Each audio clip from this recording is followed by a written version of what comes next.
আল্লাহর পয়গম্বরে অন্য হাদিসের মধ্যে বয়ান ফরমার চার প্রকারের মানুষের উপরে আল্লাহ রাসূলের লানত, চার প্রকারের মানুষের উপরে আল্লাহ রাসূলের লানত।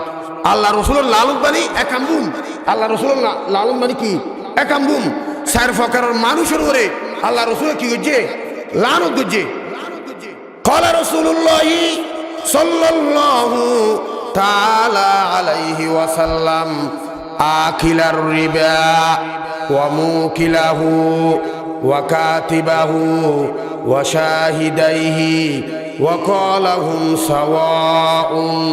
আল্লাহর পয়গম্বরে সাতজন মানুষের উপরে লানত করছে, হজন মানুষের উপরে সাতজন মানুষের উপরে লানত করছে। প্রথম নম্বরের মধ্যে আকিলার রিবা, যে মানুষে সুদ খায়, যে মানুষে কি হাই সুদ খায়। আকিলার রিবা ওয়া মুকিলাহু, এবং জিবা সুদ লাগাই, জিবা কি লাগাই হন না, জিবা সুদ লাগাই।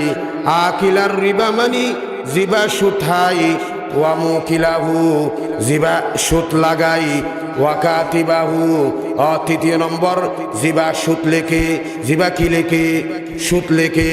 বর্তমান সমাজের মধ্যে কি নাম দা আল্লাহু আকবার ৬৫ আল্লাহ বলি সুদের সাক্ষী অনে নয়, সুদ লেখে ন লেখে এ ৬৫ ১০০০ আল্লাহ বলি কিয়ামতের ময়দানত জিবা সুদ খাইব এবং সুদ লেখিব, সুদের সাক্ষী বনিব।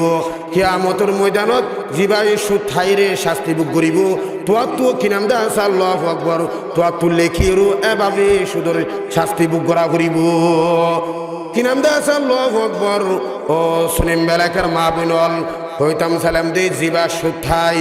দ্বিতীয় নম্বর জিবা সুদ দে, ওয়া মুকিলাহু ওয়া কাতিবাহু তৃতীয় নম্বর জিবা সুদ লেখে, ওয়া শাহিদাইহি চতুর্থ নম্বর জিবা সুদের সাক্ষী বনিব।